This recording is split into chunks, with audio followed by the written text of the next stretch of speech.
Hey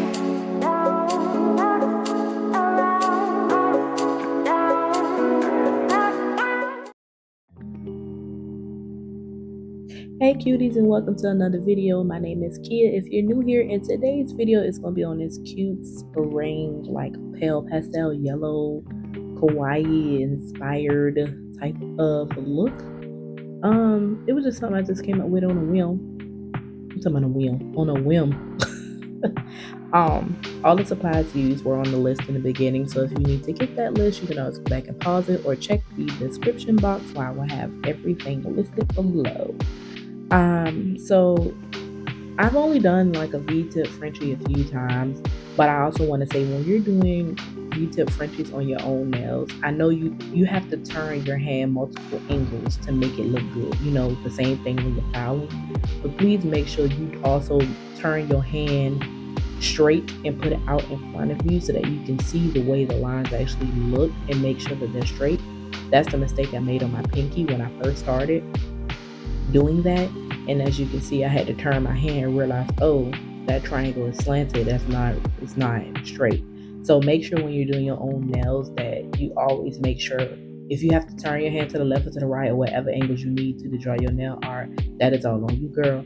Just make sure that you flip your hand back to the front every now and then so you don't go too far and be done draw something so crooked and mad about it, or gotta redo it if stuff like that bothers you. So make sure you just periodically checking for that. Just as like the same way when you're doing nails, like applying acrylic or polygel, you have to keep turning your nails to make sure that they're even and there's an apex and things are good. That's also annoying. I hate that, but anything to make the nails look good. I struggled on this middle nail a little bit though, as you can see. Like, I was so afraid of messing it up. I know there's top coat on my nails, so like it would have been easier to clean, but I ain't felt like all that. I really didn't. I'm the type of person, when I do stuff, I want to do it right the first time. If it's not right, I gotta figure something out because I'm not trying to do it again. Like, that's why when I do stuff, I try to make sure I do it right the first time.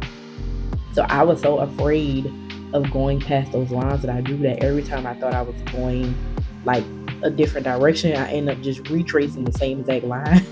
So that's why it took me a minute to get that middle finger together, but I got it together, towards the end. And I love this. This is a Beetles nail art brush. This is the black color. If you have the one that has the little crystals in it, where they come in like black, blue, like a gold color, or pink, or something like that. It's like I think I have them linked to some of my other videos. I'm gonna try to go through those subscriptions and link them in this one so that you guys can see the one I'm talking about. But the black one is actually the long. You gotta be kidding me right now. The black one is actually the longest brush in the whole pack. And it makes it easier when you're on long nails to draw on them without making them actually like making the lines curve, because you can just move your whole arm instead of moving your wrist. I find out when you have to draw straight lines and moving your wrist, you have a higher chance of messing it up if the brush is shorter. So that's why it's always recommended to use like a longer brush, especially on longer nails. Even if you're not using longer nails, it's just easier to get it good in like one point shot, maybe 2 or 3, but you don't have to do it as many times as you will with a shorter brush. Trust me, I have older videos of me drawing Frenchies with short brushes when I was struggling, and I actually did it on my opposite hand. Speaking of which, this is actually I'm right-handed, so I'm actually doing my right hand. This pale nail set is my right hand, and the colorful set is my left hand. So yeah. I know that's a struggle for most people, and it still is a struggle for me. I think mostly it's a struggle for me psychologically, because I always psych myself out a little bit, even though I've been doing both of my hands and teaching myself since I was like 11, 12, 13, 14 or whatever, like when I really got into nails, probably about 13, 14. So if that's something you struggle with, make sure you do go in and practice on that. And when you're doing any type of Frenchie, V-tip, French, anything, make sure that while you're drawing the lines, you take that brush and go up to the top of the corners, because it's hard to get the fat brush that I'm using up there in those corners without getting polish on your fingers and then have to go back with acetone. And I just try to avoid that. But this part right here is really self-explanatory. You can go in with as many of those little dots as possible. I personally like when the dots are 2 different sizes. I think it looks better. But if you don't have a dotting tool that's two different sizes, what you can do is put in certain spots, put a little bit of polish, and it will actually give you smaller dots. And if you want bigger dots, rub your dotting tool in the polish a little bit more to cover more space and press down a little more firmly. It'll give you bigger dots. So that's a little tip and trick.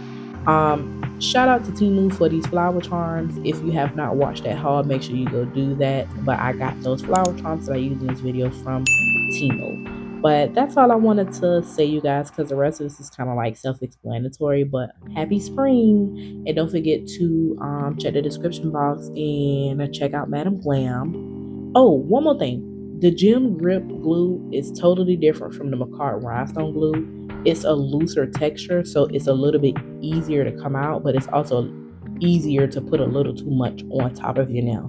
Also, I put this on top of my nails while I have top coat. A lot of people don't do that because the gem sticks better when the nail doesn't have top coat on the first. I didn't have really any issues with it, but if it bothers you, you can always go back on top of it with your sanding bag on your drill and just drill that certain spot just lightly, the place that you want to put the rhinestone, so that you can make sure it'll stay. And then you can just top coat back on top of it. But don't forget to like the video, comment down below, let me know if you guys like it, share the video, and when you subscribe, hit the bell on the side and be part of the cutie gang. Okay? But I will see you guys in the next video, and I hope you guys like this cute spring look. And it wouldn't be my video if I didn't shout out my Madam Glam plug. Please use the link in the description below. Plus, they just came out with a new spring collection actually today, and I think you may get both videos today. Don't know about that, but the Madam Glam one would definitely come first. So if you're seeing these after the fact, still go shop. All right, bye, cuties.